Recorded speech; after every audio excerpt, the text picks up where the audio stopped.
I talk a lot about the importance of getting better for your ideal patients, first identifying who they are and what they believe, and from that, improving the experience they have with your practice, so much so that there is no alternative for the people who have those beliefs. And so, therefore, you are able to remove yourself from the competition and be seen with no alternative, right? So, we talk about the importance of that, but let's get into the how. Like, where do we look? Where do we start working on in order to start getting better for your patients, for your ideal patients? And in dentistry, there are two areas that, as an industry, dentistry focuses on. And so most private practices also focus on these two areas, which are finding a practice and the treatment itself.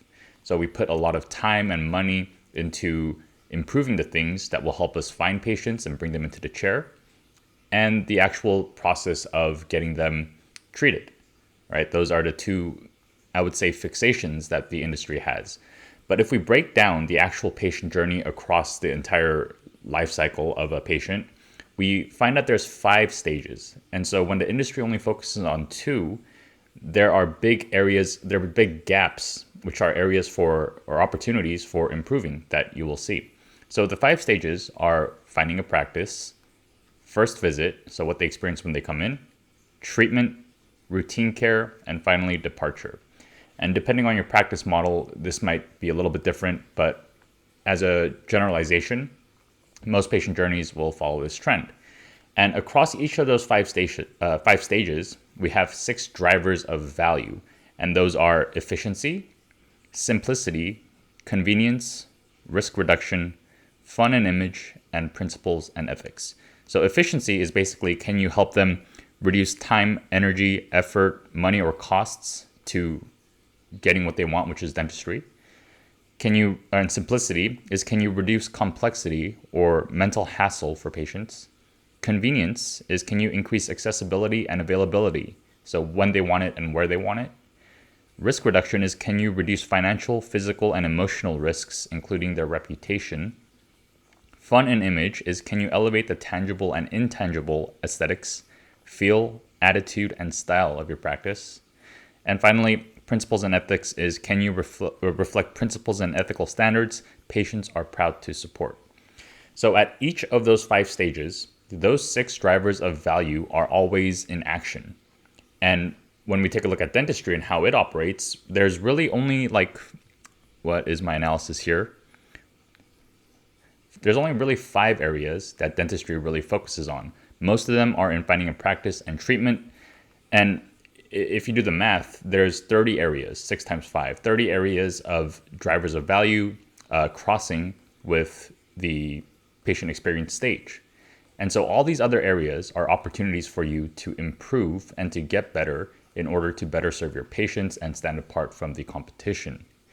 So when we go through the actual stages and what patients typically feel, where they experience gaps to value, it's going to vary based on how you practice, but we typically find that there are some areas that they care a lot about and their needs aren't being met.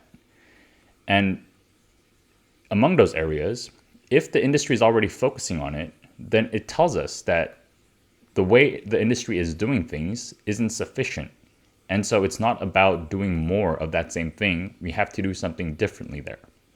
And if there is no gap and in that stage, then you don't need to focus there, where we find sometimes the industry does focus on it. And so we're really putting a lot of resources and energy into something that doesn't really need fixing.